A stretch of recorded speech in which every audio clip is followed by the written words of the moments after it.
todas, a todos. Gracias, Aarón, y bueno, gracias a la gente de la Universidad de Lanús y de todas las universidades que están participando en esta iniciativa. Gracias por convocarme. Y bueno, la idea es poder compartir con ustedes algunos conceptos y algunas estrategias que tienen como por objetivo fortalecer, ¿sí?, nuestras capacidades para el diseño de proyectos.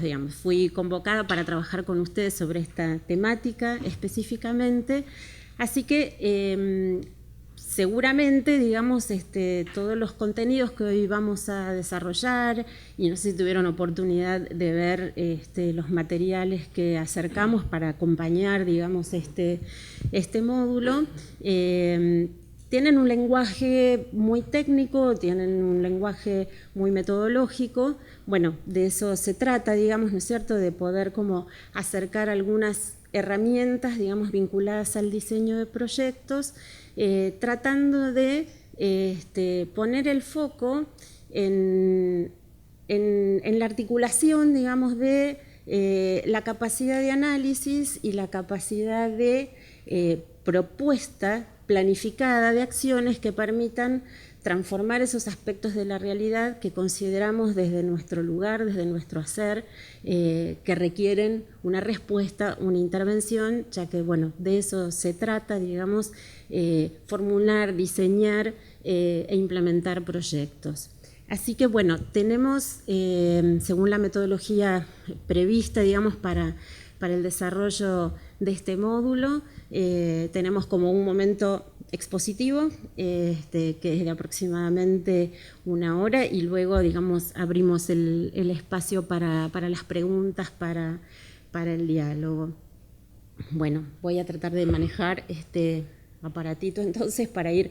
Vamos a apoyarnos, en un PowerPoint, simplemente como para poder ir fijando como algunas ideas. Ustedes van a poder ver que la presentación es muy extensa, uno diría es casi lo que no debería hacerse en una presentación, que sea tan extensa.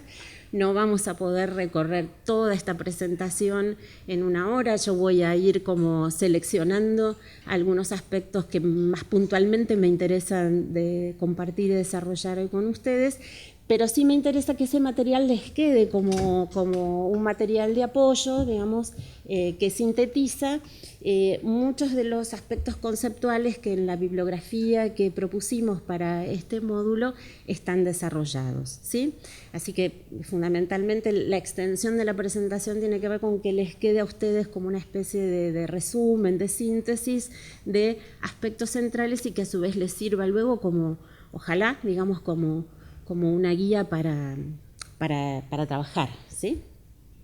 Bien. Bueno, en general, cuando uno piensa en proyectos, la primera imagen que se aparece, y porque de alguna manera la práctica y el ejercicio del desarrollo de proyectos se vincula bastante con esto, es como la imagen de un formulario, ¿no es cierto? Un formulario que hay que completar, que nos va diciendo, bueno, cuáles son los ítems que tenemos que desarrollar. Y en realidad,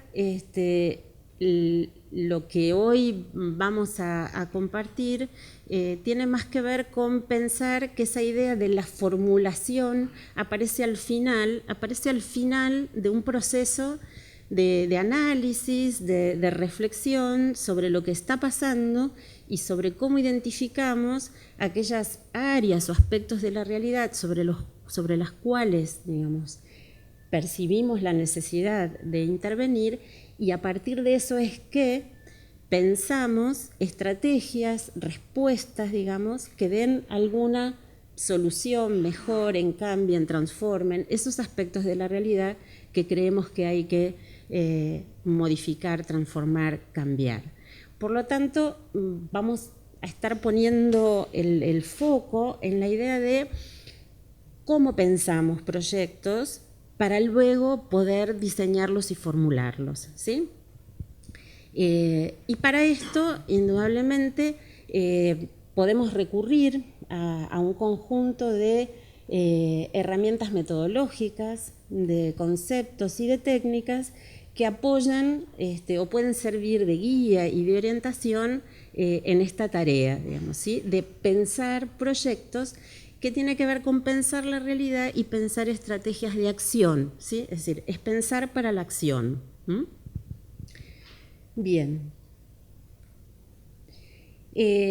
Por lo tanto, digamos, si nosotros nos colocamos desde la idea de pensar proyectos en este sentido, nos alejamos de la idea del formulario, de algo que se llena en un escritorio, sino que nos colocamos en un proceso de profundizar nuestro conocimiento sobre la realidad.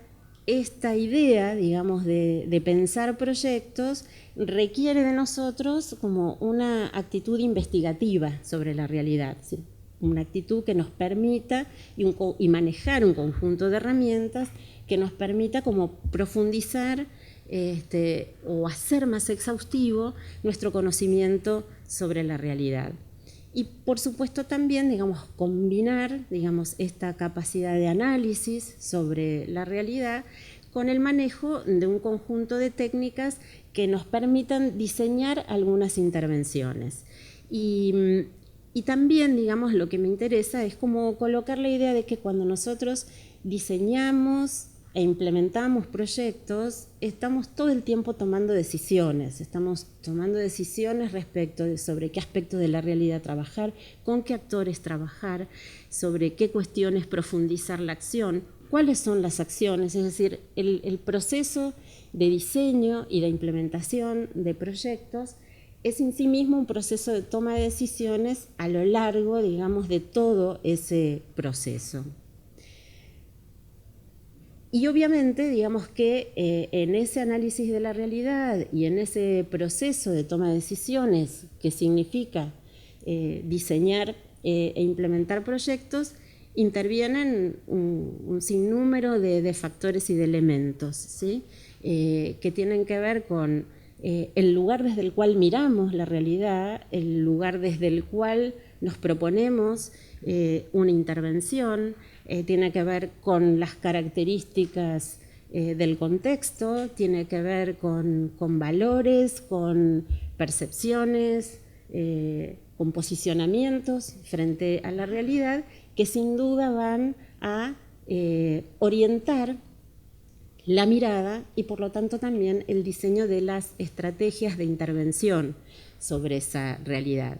Es decir, que el proceso de diseño y de implementación de proyectos no es un proceso meramente técnico, es un proceso que involucra la puesta en juego de conocimientos, de experiencias, de saberes, de valores, ¿sí? De orientaciones valorativas acerca de cómo queremos que la realidad sea. Y esto, digamos, acompañado del uso de un conjunto de herramientas, que esos son herramientas que nos permiten planificar las intervenciones, ¿sí? Y el hecho de recurrir a un conjunto de herramientas que nos permiten planificar las intervenciones tiene como el objetivo de reducir las incertezas que la realidad misma nos plantea, nunca eliminarlas, o sea, es como ir ganando algunos niveles de certeza en lo que vamos a proponernos hacer y a dónde queremos llegar con eso que nos proponemos hacer.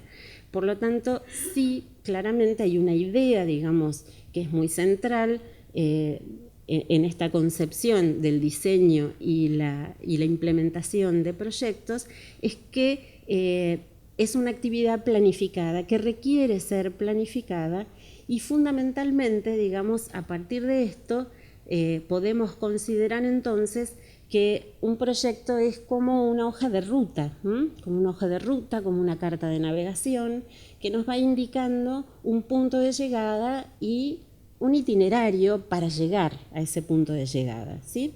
Por lo tanto, es un recorrido, es un trayecto que parte de la identificación de una situación que queremos transformar, que podemos decir, bueno, identificamos problemas o identificamos situaciones o identificamos oportunidades o desafíos que ameritan, requieren que organicemos una intervención, una respuesta, una acción para lograr un objetivo. De manera tal que entonces siempre, digamos, cuando estamos frente a la idea de diseñar y de implementar proyectos, hay un objetivo definido, y ese objetivo definido en general es un objetivo de transformación de algo que consideramos que no está funcionando u ocurriendo como suponemos que debiera ser, como suponemos que debiera comportarse esa realidad, y por lo tanto desplegamos un conjunto de acciones en un tiempo y en un espacio. Es decir, un proyecto además siempre es una acción que está situada, y por lo tanto un aspecto central es que esa estrategia de respuesta, esa estrategia de intervención que es un proyecto, sea pertinente, sea adecuada al contexto en el cual se va a desarrollar. Bien, como decíamos entonces, pensar un proyecto parte normalmente o generalmente del reconocimiento de la existencia de un problema o de una situación que nos desafía y advertimos como una oportunidad para profundizar un aspecto de la realidad o para transformar algo, y se conecta con un deseo o una visión de futuro. Es decir, analizamos lo que pasa, identificamos una situación problemática e inmediatamente podemos construir como un ideal de cómo queremos que esa situación se transforme y sea. Y para ello, digamos, en ese puente entre el momento actual y ese momento deseado a futuro, es que generamos una acción planificada que es un proyecto. Bien. En general, digamos, uno podría decir que la tarea, digamos, del diseño y de la implementación, digamos, de proyectos va atravesando como ciertos momentos. Hay como un ciclo desde el momento en que identificamos situaciones de la realidad que queremos cambiar, digamos, ¿no es cierto? Que esto sería como el momento del análisis de situación, sería como el momento más investigativo en donde desarrollamos toda nuestra capacidad de análisis sobre la realidad para poder como desentrañar por qué ocurre lo que ocurre, digamos, ¿sí? Y donde allí básicamente se pone en juego como nuestra capacidad de análisis y nuestra capacidad de diagnóstico. Luego hay un momento que es el momento como de la elaboración de la idea de proyecto, que es como la elaboración, bueno, de qué podemos hacer y cómo lo vamos a hacer, que sería como el momento en donde empezamos, digamos, a diseñar y planificar. Ahí se pone en juego como un conjunto de herramientas que nos ayudan en esta tarea de planificar qué vamos a hacer y cómo para transformar esa realidad que identificamos en este momento que podemos denominar de análisis de situación. Y luego hay un tercer momento que es específicamente el de la formulación, que es cuando ya estamos en condiciones, digamos, de enunciar, digamos, la idea de proyecto, y nos proponemos, digamos, una especie de plan operativo que nos permite llevar adelante el proyecto. Y esto pone en juego, digamos, este momento como nuestra capacidad de programación para implementar en la práctica las acciones que diseñamos en esta instancia de pensar, diseñar y formular proyectos. De manera tal que, como vemos aquí, la capacidad de diagnóstico, la capacidad de planificación y la capacidad de programación, digamos, son como un conjunto de saberes y de prácticas que se ponen en juego a la hora de pensar e implementar proyectos. Y cada una, digamos, de estos momentos o de estas etapas para pensar proyectos puede estar, digamos, apoyada en algunos conceptos y en algunas herramientas que nos permiten orientar mejor estas capacidades diagnósticas, de planificación y de programación. Bueno, me cuesta un poquito hablar sola porque siempre trato de hacer como las clases más interactivas, pero bueno, está planteado así porque hay gente que nos que está participando virtualmente, digamos, de este espacio.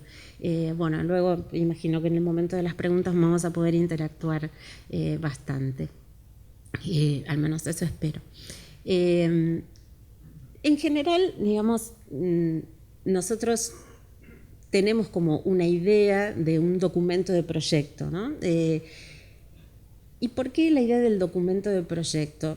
No solo porque necesitemos presentar el proyecto ante algún organismo, sino porque es bueno, digamos, es útil constituir, digamos, la idea de proyecto en lo que les decía antes, ¿no? Como en la hoja de ruta. O sea, es bueno poder escribir y formalizar en un documento un proyecto para nosotros mismos, para trabajar con nuestros compañeros, en nuestros equipos de trabajo, porque eso unifica, digamos, criterios, unifica no en el sentido de simplificar en una mirada única, sino que, pone en común, quizás ese es un mejor concepto, digamos, pone en común cuál es el problema que identificamos, qué es lo que nos proponemos hacer y cómo lo vamos a hacer.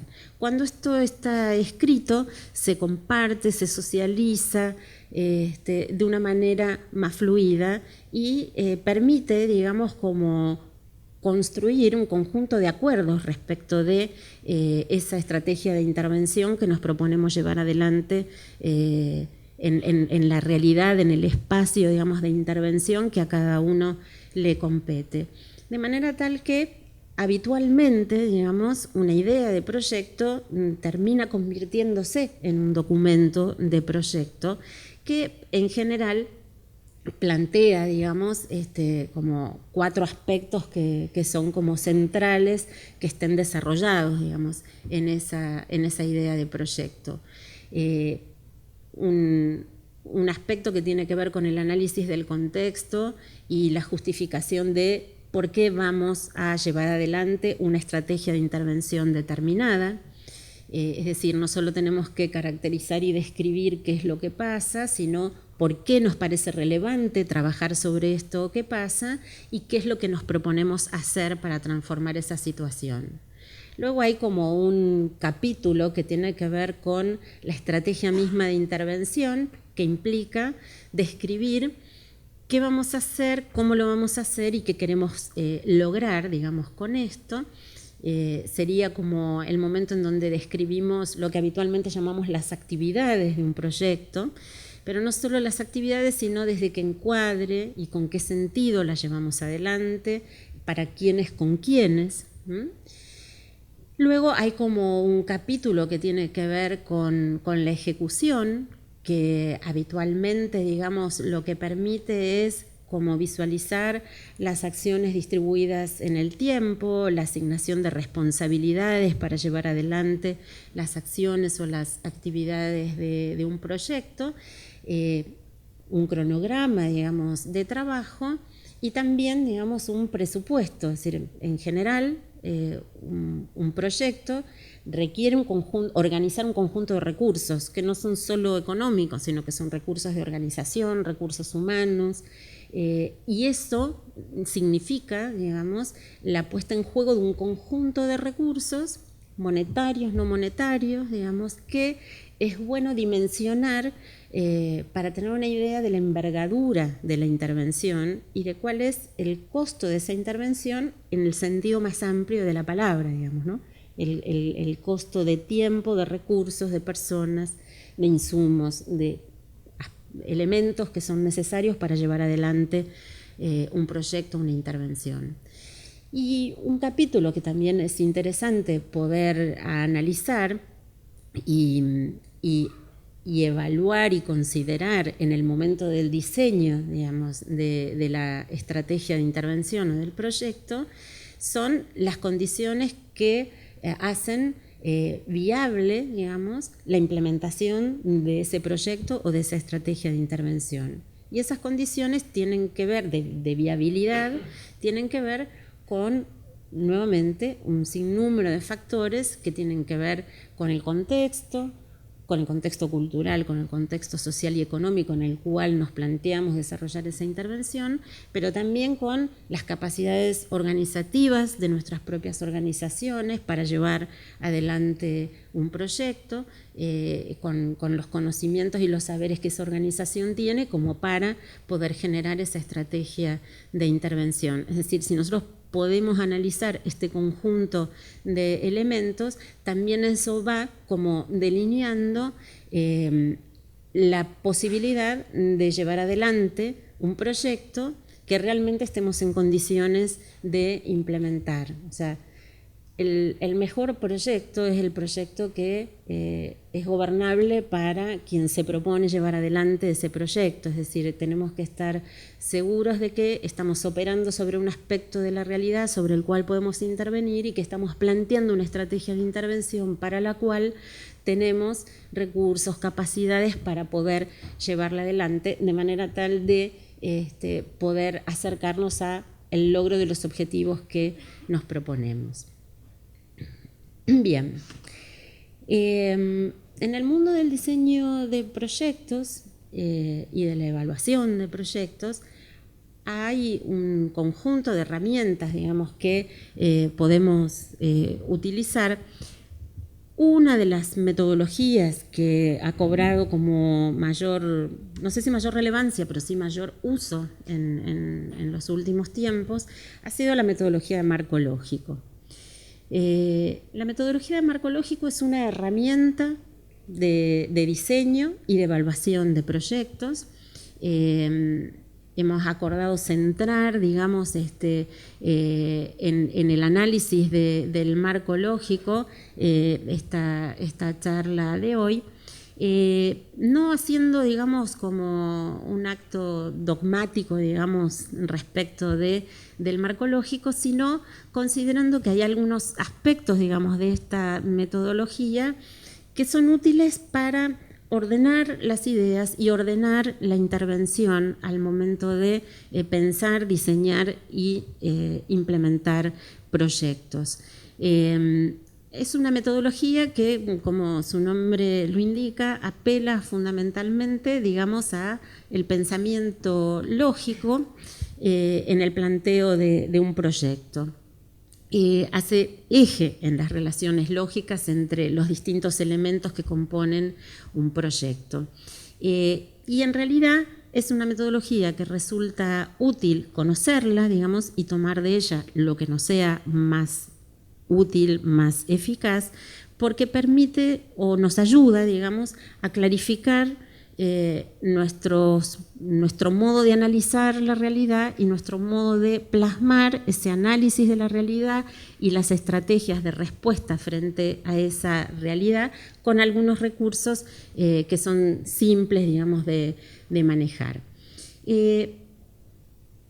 La metodología de marco lógico o el enfoque de marco lógico fue surgiendo y se fue tomando, digamos, desde el campo de la formulación, del diseño, de la implementación de proyectos sociales, a partir de encontrar como una especie de dificultad en cuanto a la evaluabilidad de los proyectos o de las intervenciones sociales.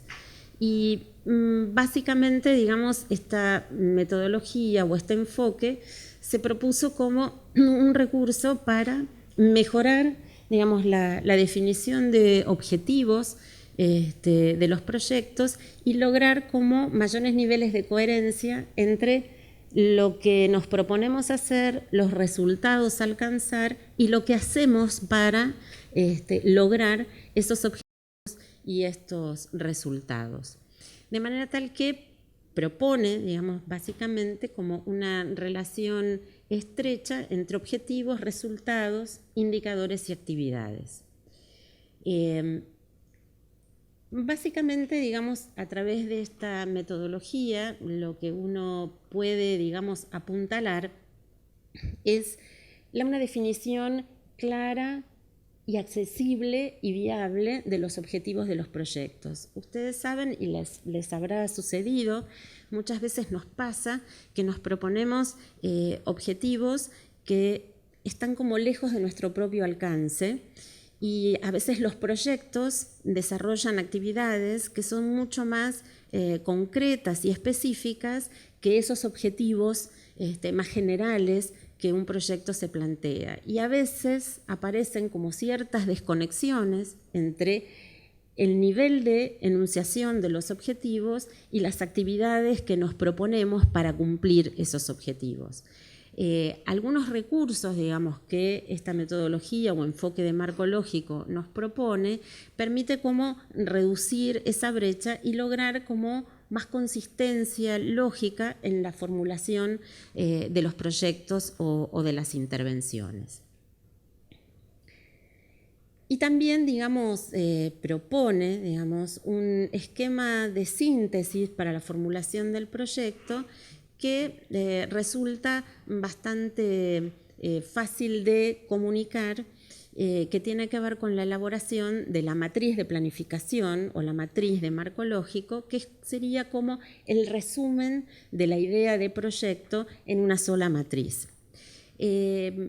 Esta metodología tiene un lenguaje que a veces, cuando uno lee los textos, digamos, específicos de marco lógico, plantea como una cierta dificultad o una cierta distancia, pero vamos a tratar, digamos, de encontrar aquellos aspectos claves y de comunicarlos de una manera fácil y sencilla, digamos, ¿sí? Básicamente, digamos, este enfoque de marco lógico lo que nos propone además es como definir algunos elementos trazadores que nos permiten, digamos, desde este enfoque apuntalar no solo el diseño, la ejecución, sino también la evaluación de los proyectos. En la medida que podemos definir claramente los objetivos, en la medida que podemos definir claramente y con cierta precisión, digamos, las actividades, los productos, digamos, o los servicios a entregar a través de un proyecto, también podemos definir más claramente los resultados y de esta manera poder evaluar en qué medida vamos alcanzando los resultados que nos proponemos alcanzar. Y en este sentido, digamos, cuando hablamos de resultados en el sentido de poder alcanzar esos objetivos de transformación de una situación que nos proponemos lograr, ¿sí? Es decir, la palabra resultado, cuando hablamos de proyectos sociales, tiene que ver como con la efectividad social de lo que hacemos, con que realmente eso que hacemos transforme las situaciones que realmente nos proponemos transformar.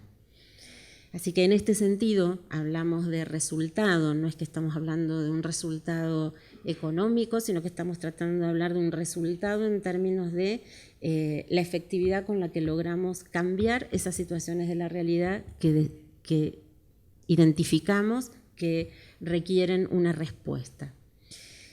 Bien, el esquema analítico del marco lógico plantea herramientas como en 3 niveles, ¿no es cierto? Plantea algunas herramientas de diagnóstico, ¿se acuerdan que antes hablábamos que se pone en juego nuestra capacidad de diagnóstico cuando nos asomamos a la idea de pensar proyectos y pensamos proyectos para intervenir sobre la realidad? Nos plantea algunas herramientas para la identificación de un proyecto, es decir, para, una vez analizada esa realidad, identificar cuáles son aquellos aspectos de la realidad sobre los que vamos a intervenir, y esto nos permite plantearnos o identificar objetivos de una intervención que queremos lograr con esa intervención, y también nos acerca como algunas herramientas para la ejecución de las acciones, y esto es básicamente una herramienta que tiene que ver con lo que les comentaba antes, que es como la matriz de planificación del marco lógico. Así que vamos a recorrer un poquitito cada una de estas herramientas que el enfoque de marco lógico nos propone. Me voy a detener más en algunas que en otras. yo no controlé exactamente el tiempo, el momento en el que empezamos, pero bueno, Aarón me va a ir, me va a ir indicando. Bien, bueno, las herramientas de diagnóstico. Básicamente, en el marco lógico se hace mucho énfasis en el análisis de situación o en el análisis de problemas. Y esto tiene que ver con que a veces consideramos que, como estamos inmersos en un espacio de la realidad, porque estamos trabajando en una organización, en un barrio, conocemos lo que pasa, sabemos qué es lo que está pasando. Muchas veces decimos, bueno, ya tenemos muchos diagnósticos, sabemos lo que está pasando, tenemos que seguir haciendo determinadas cosas y en realidad en este rato lo que proponemos es revisar si muchas veces estamos seguros de que sabemos exactamente qué es lo que está pasando o si eso que está pasando es lo que nosotros suponemos que sucede desde nuestra visión válida y real sobre lo que está sucediendo, pero en realidad si nosotros nos asomamos a discutir con otros qué es lo que está pasando, probablemente aparezcan otros aspectos de la realidad que no estamos visualizando. Es decir, el análisis de situación y el análisis de los problemas que acontecen en un determinado espacio, en un determinado territorio, en una determinada población, se hace más rico y por lo tanto se hace más pertinente y adecuado a la realidad cuanto más se comparte con otros, ¿sí? Y esos otros implica reconocer el conjunto de actores que intervienen en un espacio, en una situación. Por lo tanto, la posibilidad de profundizar el análisis de situación y el análisis de problemas también es como una apelación a profundizar el análisis con otros, ¿sí? Y poder descentrarse de la propia mirada y encontrar, digamos, los espacios de reflexión compartida sobre qué es lo que está sucediendo.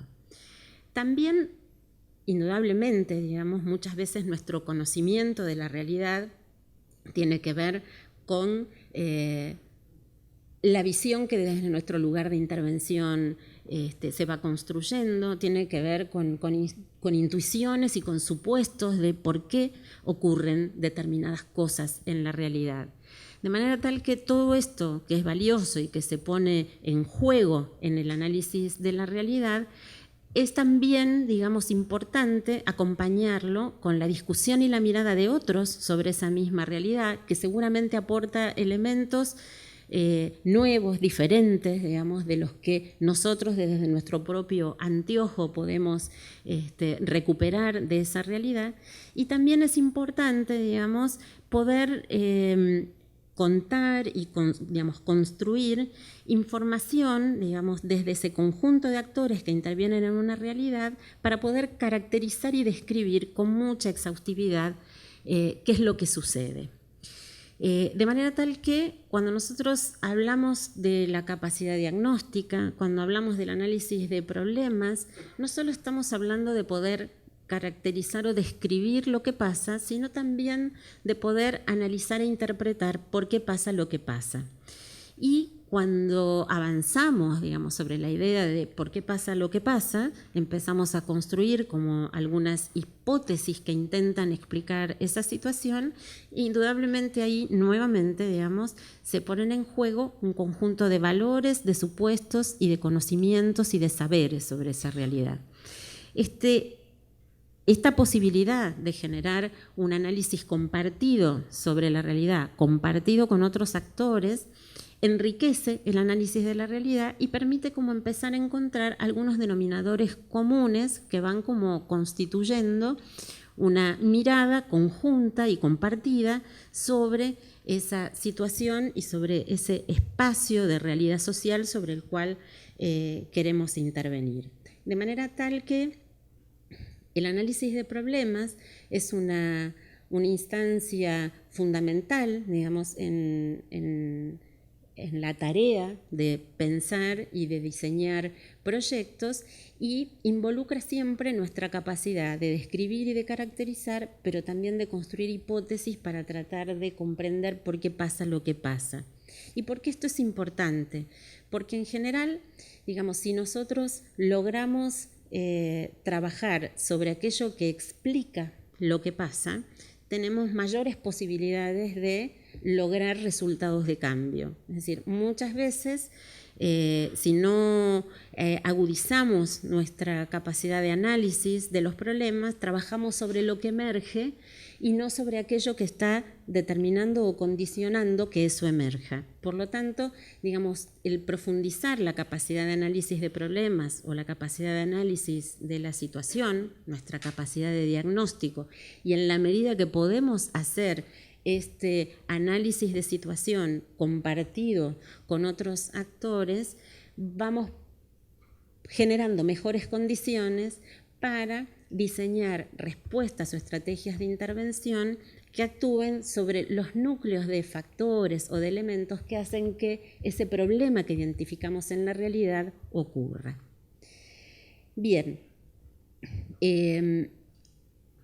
uno de los elementos, digamos, del análisis de situación o del análisis o investigación de problemas implica la construcción del mapa de actores, es decir, los hechos que suceden en la realidad involucran personas, sujetos, organizaciones, de manera tal que las situaciones son hechos y actores que acontecen en una realidad.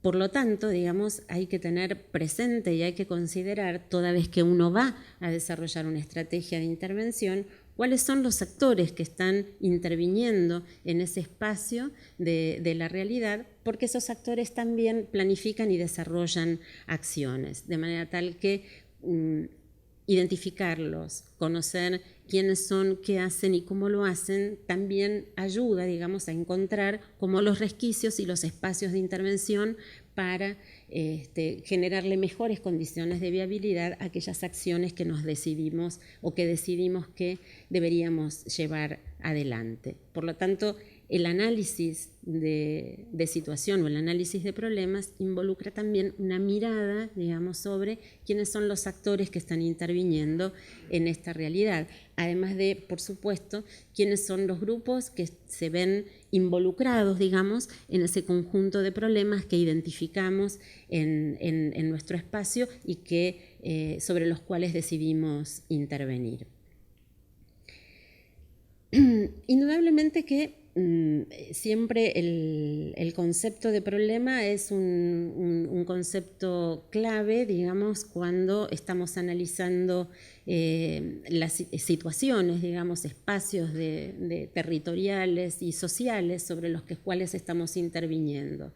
Y básicamente, cuando nosotros decimos que estamos identificando un problema, lo que estamos identificando es una situación de insatisfacción, digamos, o una circunstancia o una situación que no se comporta de la manera que creemos que debería como comportarse, y por lo tanto, digamos, en la identificación de este problema siempre, digamos, hay que tener presente y hay que considerar, bueno, a quién afecta esta situación, es decir, quiénes son los grupos sociales que se ven involucrados en este problema, de qué manera afecta, digamos, este problema a ese grupo poblacional, cuáles son como las manifestaciones más evidentes, digamos, de que este problema efectivamente existe, dónde se ubica, en qué espacio geográfico y territorial ocurre, y si este es un problema, digamos, presente, es un problema que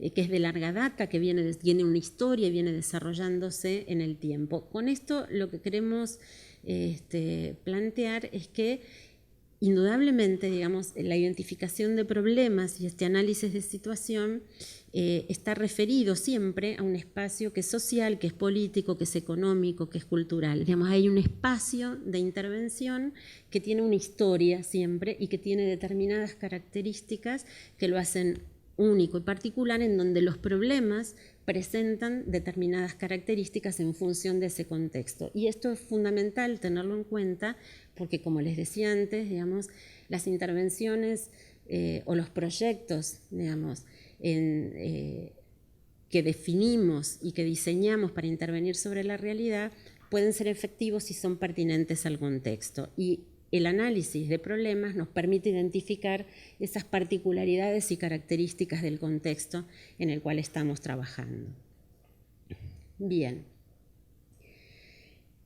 Por supuesto, como decíamos antes, el análisis de problemas implica no solo la descripción y caracterización, es decir, qué aspectos caracterizan un problema, a quiénes afecta, cuáles son los actores implicados, sino que también implica como poder hacer una reflexión y poner el foco sobre los aspectos que condicionan o determinan la existencia de este problema. Y prefiero hablar de condicionamiento y determinación más que de causas, porque quizás este es como el aspecto más cuestionado, digamos, de la metodología del enfoque de marco lógico, que nos lleva, digamos, como a un recorrido de tratar de encontrar, digamos, causa-efecto de los problemas que estamos identificando en la realidad. Y sabemos, digamos, que cuando trabajamos con problemáticas sociales, un elemento clave es la multicausalidad, es decir, rara vez, digamos, cuando trabajamos en lo social, para cada problema encontramos una única causa, ¿no? Sino que en general hay múltiples factores o elementos, digamos, del contexto que hacen que una determinada situación se configure con determinadas características. Por lo tanto, la complejidad de las situaciones sociales requiere que siempre estemos tratando de analizar por lo menos como dos niveles, digamos, de elementos que hacen que una situación ocurra. Por eso hablamos de elementos que condicionan o determinan que una situación aparezca, se produzca con determinadas características y afecte o involucre a determinado grupo de población. De todas maneras, digamos, la idea, digamos, de poder encontrar los nudos explicativos de por qué ocurre lo que ocurre es muy valiosa en el sentido de que nos permite, digamos, colocar el foco de nuestra intervención sobre esos elementos que están condicionando o determinando que algo ocurra y no meramente sobre los elementos según los cuales se manifiesta un problema. De manera tal que esta idea, más allá de que no hay una relación causa-efecto unívoca, sino que tenemos que tener presente la idea de la multicausalidad y de la complejidad, digamos, de las situaciones sobre las cuales trabajamos, es muy útil para pensar cómo podemos intervenir sobre esos nudos explicativos, ¿sí? Porque si intervenimos sobre esos nudos explicativos tenemos mayores posibilidades de que nuestras intervenciones resuelvan o transformen esas situaciones sobre las cuales pretendemos intervenir. Bien, vamos a pasar. Esto es, bueno, una herramienta, digamos, que seguramente ustedes habrán visto, habrán tenido oportunidad quizás hasta de usar, y que es un recurso metodológico, es un recurso técnico que podemos decidir usar o no, pero que está bueno saber que existe y que puede ser un recurso que nos ayude como a clarificar y orientar, digamos, el análisis de problemas, es la construcción del árbol de problemas, ¿sí? Es una metodología bastante usada, más allá incluso más allá y más acá, digamos, del enfoque de marco lógico, es un recurso que en general se utiliza bastante y que es muy útil, digamos, para trabajar cuando, digamos, en equipo, digamos, cuando trabajamos con un conjunto de organizaciones o de actores en una comunidad. Es una metodología que permite poner en juego, digamos, las miradas del conjunto de los actores y permite como empezar a encontrar algunos espacios, digamos, de identificación muy clara de causalidades y efectos, de elementos que condicionan y determinan que una situación ocurra y que un problema asuma las características que asume. En general, este es el esquema, digamos, que se utiliza, digamos, para la construcción del árbol de problemas, que implica colocar, digamos, como si tuviéramos una hoja o una pizarra, digamos, en el centro, digamos, de esa pizarra, cuál es el problema central que estamos identificando en la realidad. Obviamente que esto puede hacerse en el escritorio o puede hacerse en un proceso de discusión más participativa, y ahí es cuanto más rica es la herramienta. Y consiste en colocar, digamos, como en las raíces del árbol, empezar a identificar las causas, los factores que pueden hacer que, provocar que, motivar que ese problema ocurra, y en la parte de arriba, que serían como las ramas del árbol, cuáles son las consecuencias o las implicancias que ese problema genera sobre determinados grupos de población. De manera tal que es una estructura, digamos, lógica, que permite organizar las causas debajo del problema y los efectos como por encima del problema, y esta es la idea del árbol, ¿no? Las causas en la raíz y los efectos o consecuencias como en las ramas del árbol.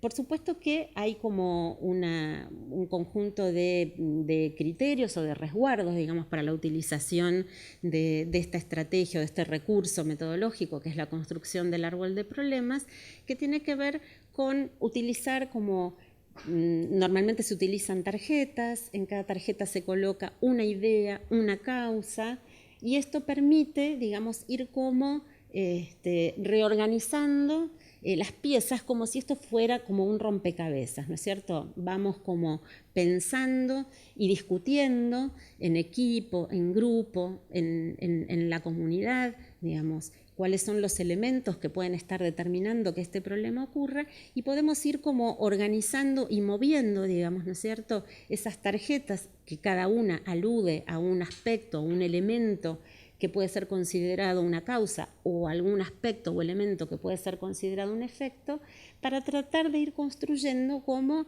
la red explicativa de un problema.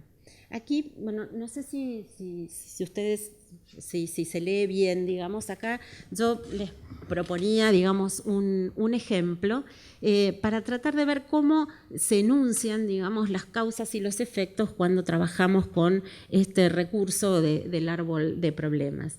Ahí, en este ejemplo, se define, digamos, como problema central las altas tasas de desempleo juvenil. O sea, obviamente estamos haciendo como una abstracción, un ejemplo, digamos, no lo estamos situando en un espacio determinado, sino simplemente como para ver cómo quedaría armado, digamos, un árbol de problemas en relación a este problema identificado como problema central en un barrio X, en un municipio X, ¿sí? Como ven ustedes aquí, en la parte de abajo, en las raíces del árbol, aparecen como algunos elementos que podrían estar condicionando que este problema o determinando que este problema exista. El bajo nivel educativo de los jóvenes podría ser una causa, que el municipio no cuenta con una estrategia de capacitación laboral específica para los jóvenes, que el municipio no cuenta con normas o políticas de inclusión laboral de jóvenes, por lo tanto las empresas tampoco tienen interés en contratar jóvenes, los jóvenes carecen de información sobre el mercado laboral, como que este podría ser un conjunto de factores que estarían determinando, incidiendo, condicionando, que se produzcan en ese determinado espacio altas tasas de desempleo juvenil. Y vemos por encima los efectos posibles, digamos, que ese desempleo juvenil tiene sobre los propios jóvenes. ¿Qué sentido tiene, digamos, desplegar este árbol de problemas? Desplegar este árbol de problemas tiene el sentido de poder hacer un análisis muy exhaustivo de elementos determinantes, condicionantes y defectos, que luego nos va a permitir cómo escoger cuáles son, digamos, esos nudos explicativos sobre los cuales podemos orientar nuestra intervención. ¿Por qué?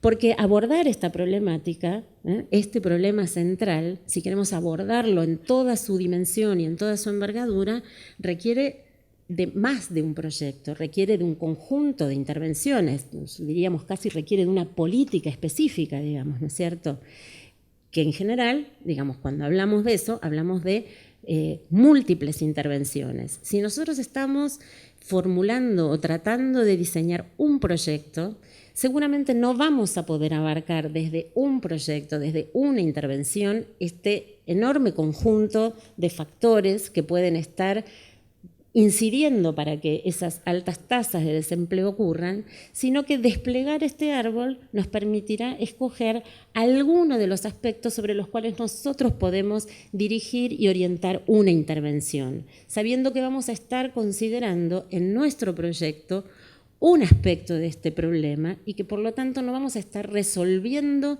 la totalidad de este problema, pero sí vamos a estar apuntando a trabajar sobre un aspecto del problema.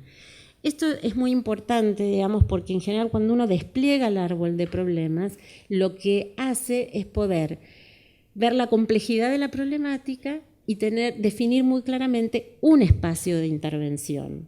Y esto también hace a que los objetivos de los proyectos sean como más aterrizados y más concretos. Y en todo caso, digamos, el objetivo de un proyecto tendrá que rendir cuentas de aquello sobre lo cual va a intervenir, con lo cual va a estar tratando de contribuir a mejorar ese problema central, pero no a resolver la totalidad de esa problemática que en sí misma es tan compleja que requiere mucho más que una sola intervención. ¿Se comprende esto? Es decir, el objetivo es desplegar para poder luego seleccionar un espacio de intervención del proyecto. Ok. Bien, en general, digamos, es muy útil, digamos, trabajar con esta herramienta porque nos permite, digamos, ir sorteando algunas dificultades que habitualmente se observan en la definición de los problemas y, por lo tanto, de los objetivos, digamos, de los proyectos, que en general son ambiguos o muy generales y luego plantean problemas a la hora de diseñar las acciones y las intervenciones y mucho más a la hora de evaluar si efectivamente estamos logrando los objetivos de transformación que nos propusimos con ese proyecto. Como les decía antes, digamos, en este análisis de situación y en este análisis de problema hay que hacer análisis de involucrados, que son los grupos afectados, los actores que intervienen, y hay que analizar, bueno, cómo y con qué intervienen esos actores, ¿no es cierto?, sobre este problema. Cuando nosotros elaboramos el árbol de problemas, de cara a la instancia de empezar a diseñar el proyecto, ese árbol de problemas se transforma en un árbol de objetivos. Es decir, por cada uno de los problemas que hemos identificado y de los elementos que condicionan y determinan y de los efectos, podemos transformar como en positivo esa enunciación de los problemas y esto nos permite, digamos, construir como el árbol de objetivos que nos vamos a proponer alcanzar. Y a partir de recortar ese espacio del problema sobre el cual vamos a trabajar, podemos definir los objetivos del proyecto sobre los cuales vamos a generar acciones y vamos a poder entonces también escoger las alternativas de acción, es decir, qué y cómo vamos a hacer para lograr esos objetivos y por lo tanto transformar estos problemas. El análisis de objetivos es muy útil, digamos, porque nos permite visualizar muy claramente la relación medios-fines, es decir, me propongo alcanzar este objetivo, para alcanzar este objetivo tengo que hacer determinadas cosas y tiene que haber una relación lógica entre las acciones que me propongo llevar adelante y esos objetivos que me propongo alcanzar. Por lo tanto, el árbol de problemas se convierte en el árbol de objetivos, habiendo hecho previamente este recorte de un nudo explicativo, ¿sí?, sobre el cual vamos a trabajar. Por lo tanto, digamos, como les decía antes, todo el proceso de diseño de proyectos es un proceso de toma de decisiones. Tomamos decisiones cuando seleccionamos un nudo explicativo del problema y focalizamos nuestro interés y por lo tanto nuestra acción sobre ese conjunto de aspectos y no sobre la multidimensionalidad del problema. Y luego también tomamos decisiones cuando definimos qué objetivo de transformación nos proponemos frente a ese problema y volvemos a tomar decisiones cuando escogemos de qué modo vamos a intervenir sobre la realidad para transformar ese problema. Es decir, que volvemos a tomar un conjunto de decisiones cuando definimos qué acciones específicas, qué actividades específicas vamos a llevar adelante para formular nuestro proyecto e implementar nuestro proyecto. Les decía que otro elemento que propone el enfoque de marco lógico es la matriz de planificación del marco lógico. Vamos a ver esto y aquí vamos a detenernos porque ya estamos sobre la hora. Esta matriz de planificación del marco lógico es lo que les decía antes, que aparece como el resumen, digamos, ¿no es cierto?, de la formulación de proyectos. Estos son los elementos que componen la matriz de marco lógico. Es una matriz de resumen narrativo de objetivos que define como 4 niveles: la finalidad del proyecto, el propósito, los componentes y las actividades. Y luego indica la necesidad de plantear indicadores para cada uno de estos niveles, medios de verificación y supuestos. ¿Qué quiere decir todo esto? El propósito, digamos, de un proyecto es lo que en general o más habitualmente estamos acostumbrados a identificar como un objetivo general, aquello que nos proponemos lograr y de lo cual el proyecto tiene que dar cuenta, ¿sí? Y los componentes son como los bienes, servicios o productos que un proyecto entrega. Sé que este lenguaje nos resulta raro, pero es claro a la idea de poder plantearnos qué cosas específicamente vamos a hacer para lograr el propósito y contribuir a una finalidad. Antes, ¿se acuerdan cuando veíamos el esquema, el ejemplo, digamos, de árbol de problemas? Habíamos colocado como problema central las altas tasas de desempleo juvenil. Probablemente desde un proyecto nosotros vamos a contribuir a la disminución de las tasas de desempleo juvenil, pero el propósito, digamos, del proyecto, que es aquello sobre lo cual el proyecto tiene que dar cuenta, es algo más concreto y específico que, por ejemplo, puede tener que ver con informar a los jóvenes respecto de la oferta de capacitación para insertarse en el mercado laboral, o capacitar a los jóvenes en determinadas líneas para contribuir a su inserción en el mercado laboral. Eso puede ser el propósito de un proyecto, su objetivo, aquello sobre lo cual el proyecto rinde cuentas, y cumpliendo ese propósito está también contribuyendo a una finalidad mayor, que es contribuir a disminuir esas altas tasas de desempleo juvenil. Los componentes son las acciones específicas del proyecto. En este caso, por ejemplo, en este ejemplo que les estaba marcando, un componente del proyecto sería la capacitación, ¿sí? Y las actividades son todas aquellas tareas que tenemos que llevar adelante para que esos componentes puedan ser implementados. Aquí, por ejemplo, ponemos otro ejemplo. Si el propósito de un proyecto fuera la calidad de la educación primaria mejorada o la mejora de la calidad de la educación en el nivel primario, algunos componentes del proyecto o de un proyecto podrían ser el equipamiento, digamos, dotar de equipamiento a las escuelas, actualizar o modificar la currícula de la escuela primaria, capacitar o recapacitar a los docentes de la escuela primaria según esa nueva currícula, equipar bibliotecas. Cualquiera de estos componentes podrían ser aspectos que, si nosotros los trabajamos y los mejoramos, mejoren la calidad de la educación en la escuela primaria. Digamos, estamos poniendo ejemplos en abstracto como para que se entienda la lógica de la formulación de finalidad, propósitos, componentes y actividades, ¿sí? Bien.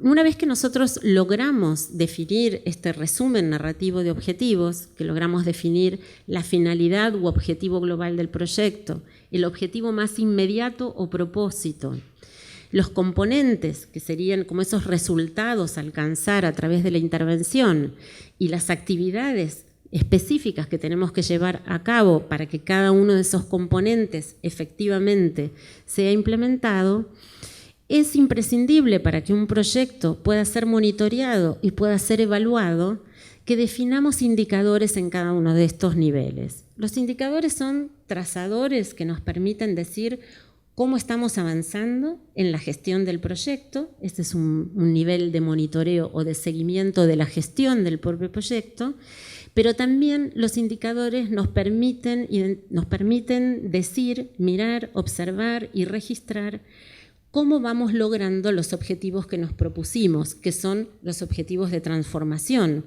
sobre esa situación, sobre esos grupos poblacionales sobre los cuales o con los cuales estamos trabajando. Una vez que definimos esos indicadores, ¿sí?, de gestión y de resultados en la población, tenemos que identificar cuáles son las fuentes o los medios de verificación, es decir, cuáles son los instrumentos a través de los cuales vamos a poder recoger la información que nos permite saber cómo estamos avanzando y en qué medida estamos logrando esos objetivos que nos hemos propuesto. Y finalmente, digamos, en esta matriz de planificación hay un último elemento que es importante considerar, que tiene que ver con las hipótesis o los supuestos que nos permiten identificar aspectos del contexto que pueden hacer fracasar o potenciar la posibilidad de efectividad de nuestro proyecto, que son elementos del contexto que están en general más allá de la posibilidad de control o de gobierno de quien está a cargo, digamos, del proyecto, pero que pueden intervenir obstaculizando o facilitando, digamos, que las acciones del proyecto puedan ser llevadas a cabo. En la bibliografía que les proporcionamos, digamos, hay numerosos ejemplos, digamos, de cómo se construye tanto el árbol de problemas como el árbol de objetivos, como esta matriz de planificación del marco lógico, de manera tal que tienen, digamos, en la bibliografía como soporte de casos y ejemplos que permiten visualizar más claramente, digamos, el sentido de cada uno de estos conceptos y de cada una de estas herramientas. Sobre la toma de decisiones, digamos, en relación a el análisis de alternativas y el análisis de actores, ustedes van a tener un desarrollo más exhaustivo en la clase que tienen en el encuentro del 18 de octubre. Así que, digamos, ahí van a tener como una posibilidad de profundizar un poquito más sobre ese aspecto. Bueno, ustedes van a ver que como la presentación queda en su disposición, luego hay un montón de otros elementos donde tienen en la misma presentación, donde tienen desarrollados algunos ejemplos de indicadores y algunos elementos que tienen que ver con la gestión del proyecto una vez diseñado y formulado. ¿Estoy en tiempo ya? Bueno, creo que esto ha sido como muy rápido, muy veloz, espero que haya sido algo claro y ahora tendremos entonces nuestro espacio para las preguntas y seguramente ahí podremos volver sobre algunos elementos. Gracias.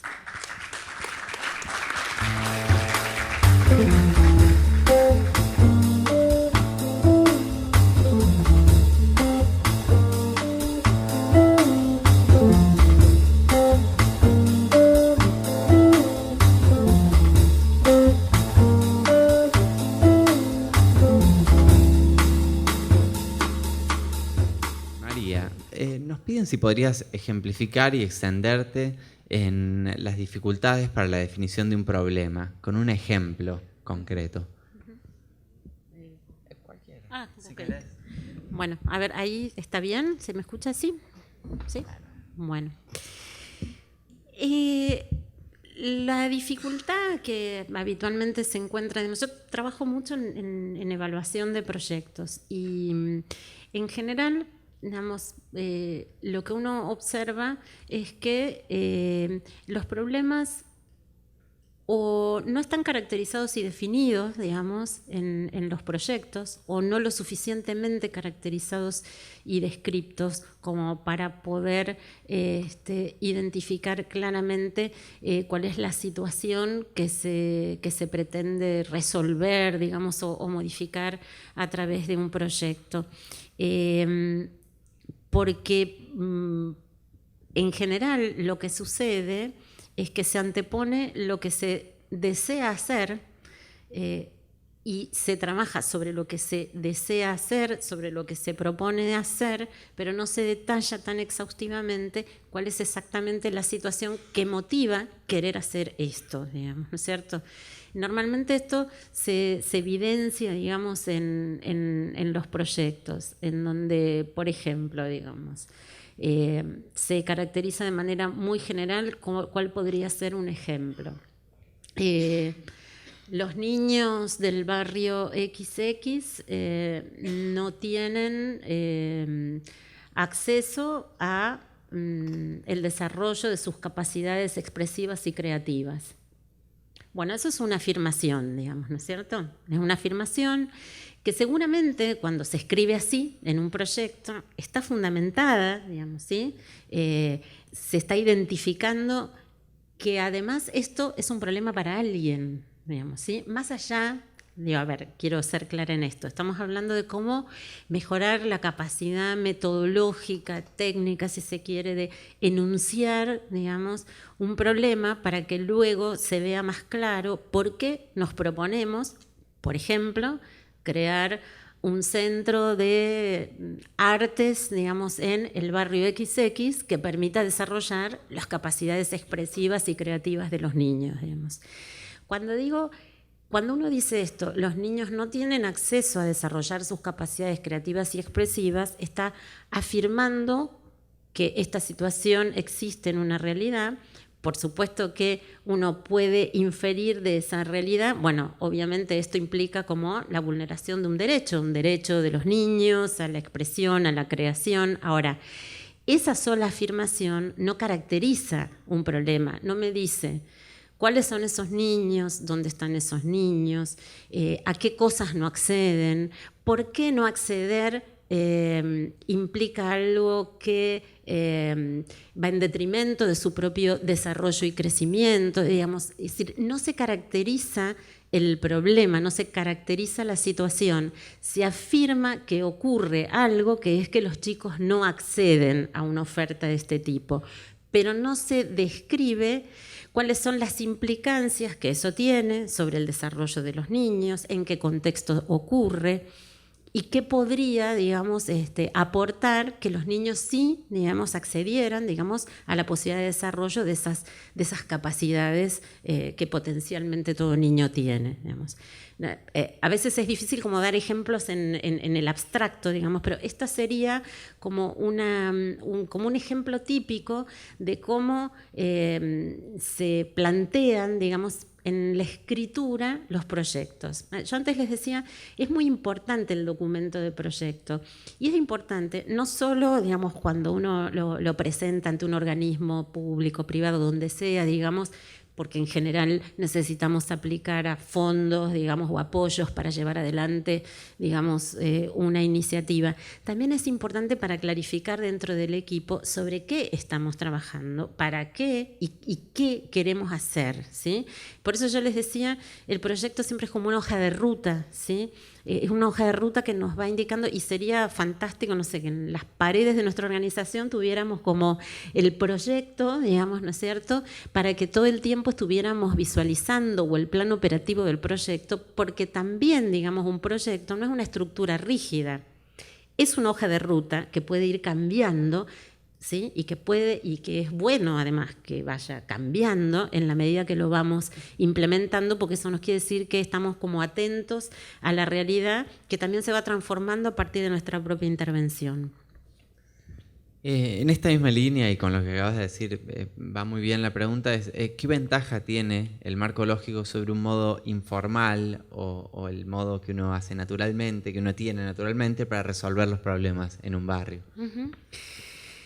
Yo creo que, a ver, la ventaja de utilizar una herramienta es como en este caso, digamos, el marco lógico, es que estamos todo el tiempo tratando de de garantizar como la coherencia lógica de lo que hacemos, pero no por un preciosismo, digamos, metodológico, sino en el sentido de la pertinencia, de que realmente, digamos, las actividades que estamos llevando adelante van en línea con poder lograr el objetivo de transformación que nos propusimos. O sea, muchas veces tendemos como a repetir casi inercialmente ciertas acciones, porque siempre las hicimos, y no estamos como valorando, evaluando en qué medida esas acciones siguen siendo las más eficaces para hacer esto, digamos, ¿sí? O para resolver esto. Y además, cuando uno utiliza, digamos, una metodología y utiliza algunos de los recursos de esta metodología, es lo que les decía antes, digamos, uno escribe el proyecto, arma matrices, cuadros, recursos que hacen que pueda ser compartido por el conjunto. Muchas veces los proyectos están en la cabeza de alguien y cuando no está ese alguien, no hay hoja de ruta, digamos, ¿sí? Entonces, de algún modo también usar estas herramientas aporta a ver la consistencia lógica en el sentido de lograr mayor efectividad con lo que hacemos, ayudan a compartir, digamos, y hacer como más ejercicio de corresponsabilidad en la gestión de un proyecto. Muy bien. ¿Podrías dar un ejemplo de algún programa de gobierno que los compañeros puedan conocer y que trabaje con esta metodología? No, a ver, no se me ocurre en este momento uno que te diga, a ver, si tiene como construido su marco lógico. Podría, a ver, contarles como algunas experiencias mías de años anteriores, digamos, donde sí construimos todo el esquema de marco lógico, porque era un requisito del financiador, que en este caso era el Banco Interamericano de Desarrollo. Estoy hablando del programa Familias por la Inclusión Social, el programa de ingreso para el desarrollo humano que se diseñó allá por el 2002 y allí empezó su ejecución. En ese programa hicimos el ejercicio de construcción de su marco lógico y más allá de que era una exigencia, digamos, para que el préstamo, digamos, al gobierno, digamos, finalmente se concretara, un requisito técnico que había que cumplimentar, ese marco lógico después orientó, obviamente, digamos, la elaboración del plan operativo global y del plan operativo anual del programa. Y se convirtió en una herramienta de gestión, para mí que era la coordinadora, muy importante, porque permitió esto, digamos, ¿no es cierto?, tener una guía, digamos, que permitía como desarrollar luego la programación operativa del programa, que como se implementaba además en ese momento en 18 provincias, era como una herramienta imprescindible, digamos, para ser llevada a cabo. Luego hay algunos programas del Ministerio de Educación que también tienen como desarrollo de marco lógico, ahora me estoy acordando, y que además han tenido, digamos, estudios y evaluaciones, y cuando se desarrolla, por ejemplo, el Promedu, ¿no?, que es como toda la estrategia de TICs del Ministerio, y en general, digamos, los procesos de evaluación han tomado, digamos, como punto de partida el marco lógico. Desde Misiones te preguntan si consideras necesario institucionalizar en la currícula universitaria la planificación y gestión de proyectos, sea para ciencia política, trabajo social, carreras que tengan que ver con esto. Sí, diría que sí. Diría que sí, para todas las disciplinas que trabajamos en el campo de lo social. Yo soy socióloga, los trabajadores sociales, los cientistas políticos, los comunicadores. Me parece que sí, que son herramientas muy importantes, digamos. Y insisto, las herramientas son técnicas, pero son conceptuales, digamos, ¿no es cierto? Siempre hay como marcos teóricos que las sostienen, requieren, digamos, un nivel de conceptualización y de teorización. Es decir, no hay acción sin conceptualización, digamos, no hay técnica sin conceptualización. De manera tal que me parece que sí, que que son elementos que si no quedan como huecos, que luego, digamos, en el ejercicio de nuestra profesión tenemos que empezar como a aprender, a incorporar por otras vías y por otros canales, así que creo que sí que sería como un aporte interesante. Una pregunta como de aclaración. Nos preguntan en la UNLA y en Jauretche también, ¿qué importancia tiene el análisis de actores a la hora de identificar el problema? En definitiva, ¿no sabemos ya como militantes cuáles son los actores? Y esto aparecía respecto no solo del análisis de actores, sino respecto del resto de los pasos. ¿No sabemos ya? ¿No es un conocimiento que uno tiene? Probablemente sea un conocimiento. A ver, uno puede ratificar lo que ya conoce cuando vuelve a someter al análisis estos elementos, puede enriquecer ese análisis si lo hace con otros, pero también, digamos, podemos conocer los actores, pero cuando identificamos un problema, lo que tenemos que hacer es como el esfuerzo de poder identificar ¿cuál es la posición de ese actor frente a ese problema? No del actor en general, sino en relación a ese problema en particular. Si está realizando intervenciones o no en relación a ese problema en particular. Es decir, es tratar de, en todo caso, ese conocimiento general que tenemos de los actores, volver a procesarlo, digamos, en relación específica al problema sobre el cual estamos en ese momento y en esa circunstancia intentando trabajar o intervenir. Es decir, por eso yo antes les decía, bueno, descentrar un poco la mirada y no dar por supuestos nuestros supuestos, ¿no? O sea, siempre como volver a revisarlos, enriquecerlos y volver a ver si hay algún elemento de la realidad que no estamos considerando y que en relación a este problema es útil y necesario considerar. Bien, también te pedían que aclares la diferencia entre objetivos específicos y metas del proyecto. En general, digamos, los objetivos específicos se traducen en metas, son como implican o llevan implícitas las metas de resultado que queremos alcanzar.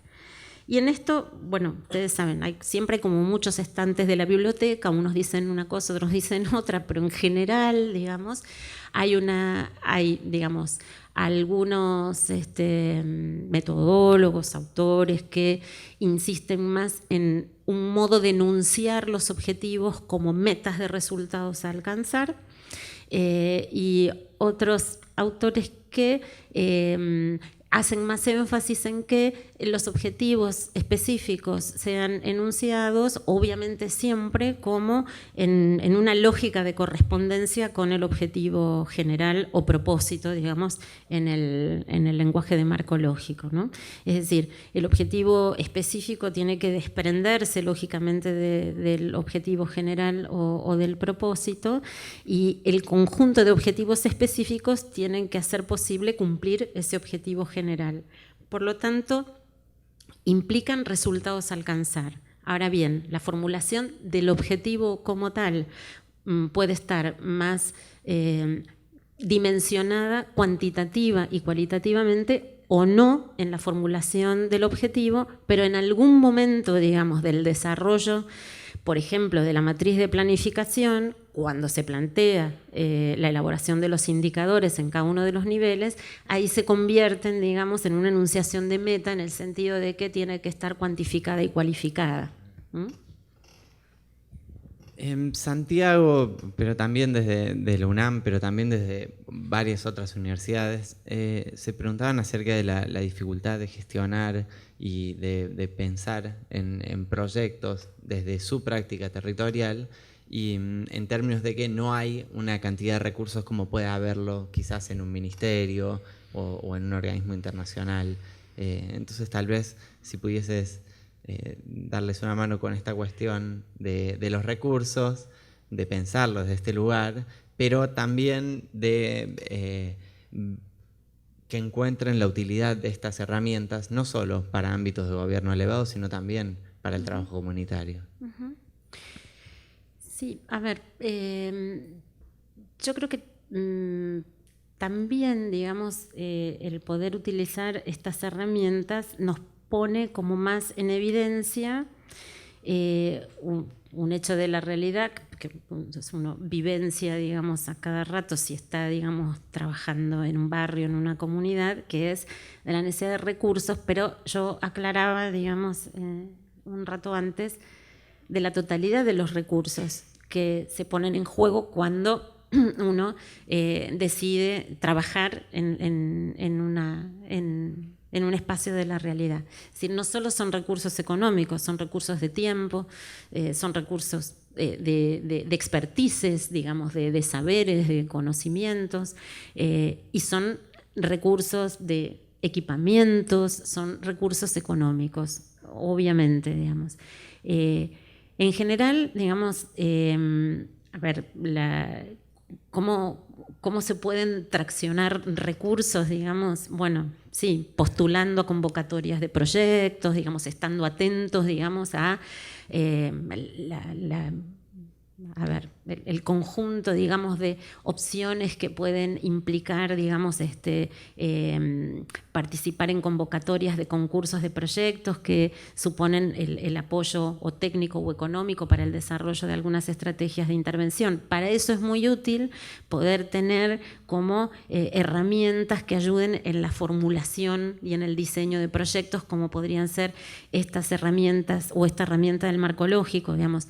Yo les decía antes, bueno, el diseño de proyectos en general se asocia con completar un formulario, porque cada quien, fundación, organismo público, organismo internacional, lo que sea, tiene un formulario de proyectos, digamos, a completar.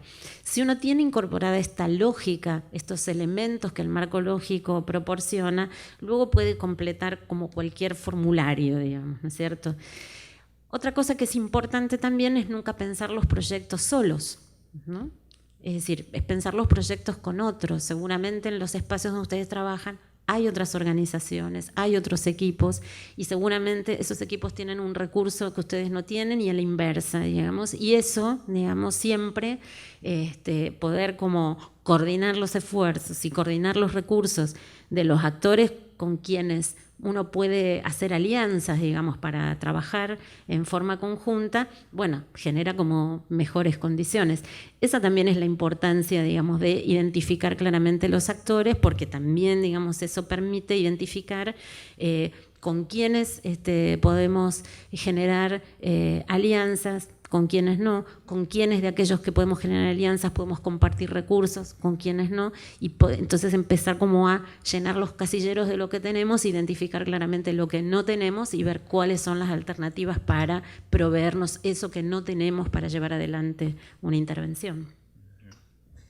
Muy bien, recién hablabas de evaluación y había varias preguntas respecto de cuáles deberían ser las principales variables que deberíamos tomar para medir los resultados de un proyecto, y también había varias preguntas respecto de con qué frecuencia debe medirse una evaluación, u otras que preguntaban si solo hay que medirlo al final para ver los resultados.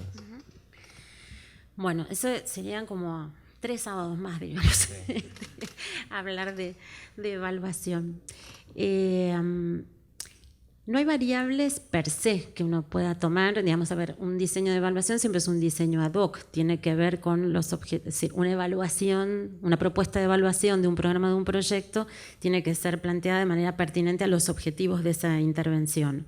Sí, y uno puede definir, digamos, o apelar a algunos criterios de evaluación que son como criterios estándares que normalmente se tienen en cuenta, digamos, en cualquier evaluación, que tienen que ver con, y está en la presentación que les dejo, al final hay dos láminas sobre los criterios a tener en cuenta en una evaluación.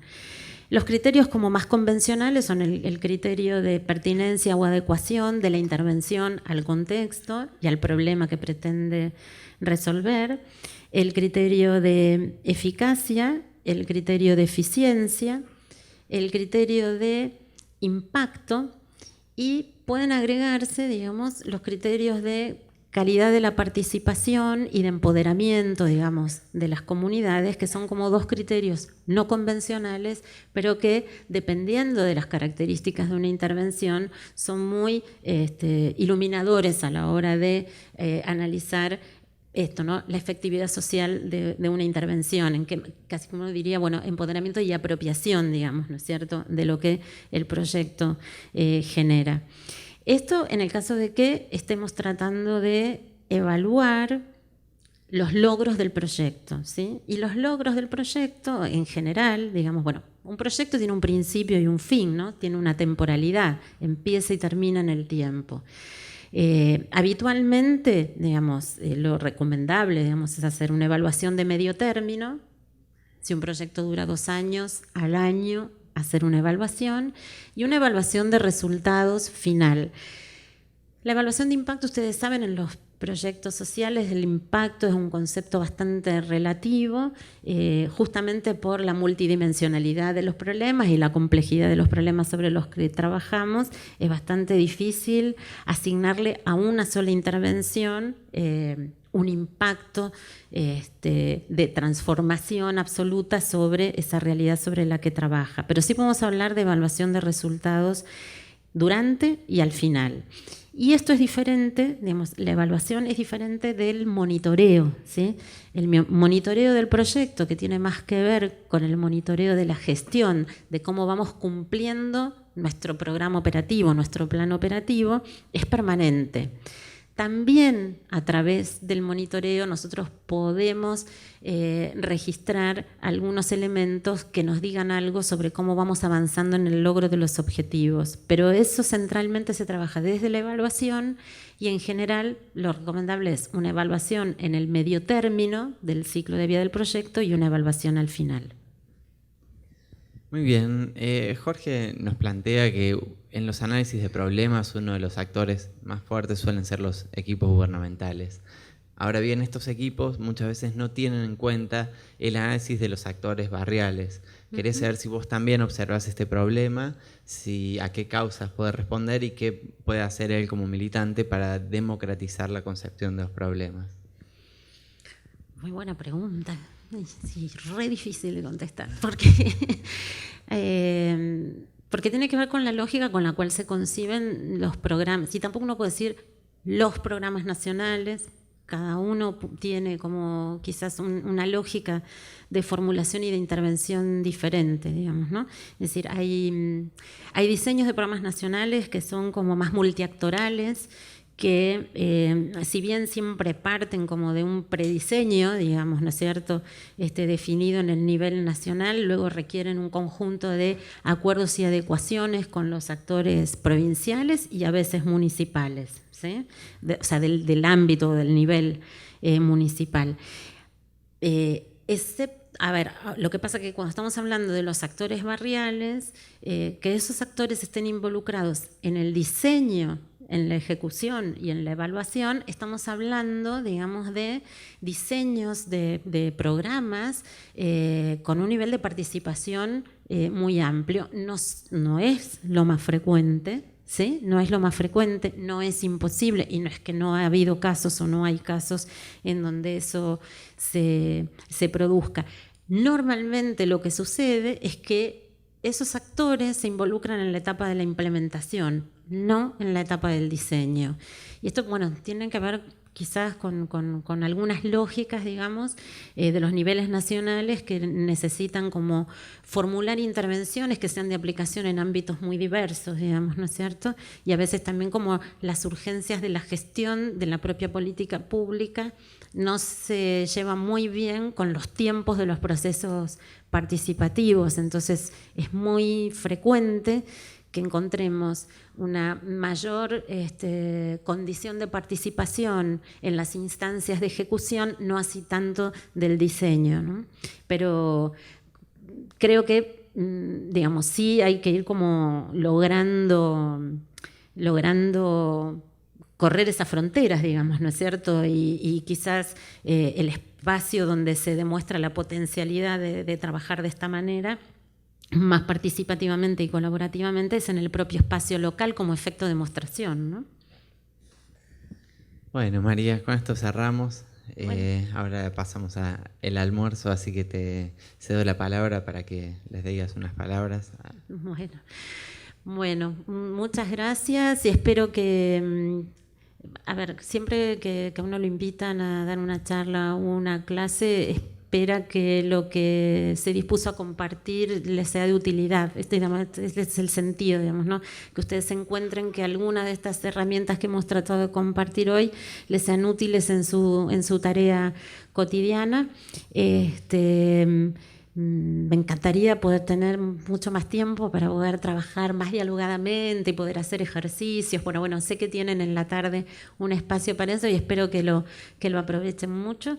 Y desde ya yo quedo a disposición, y Aarón tiene mi mail, y cualquier consulta, digamos, que ustedes quieran hacer, con total gusto y disposición para estar en contacto con ustedes, a los que están aquí y a los que están ahí en la red virtual en las otras provincias. Así que bueno, muchísimas gracias.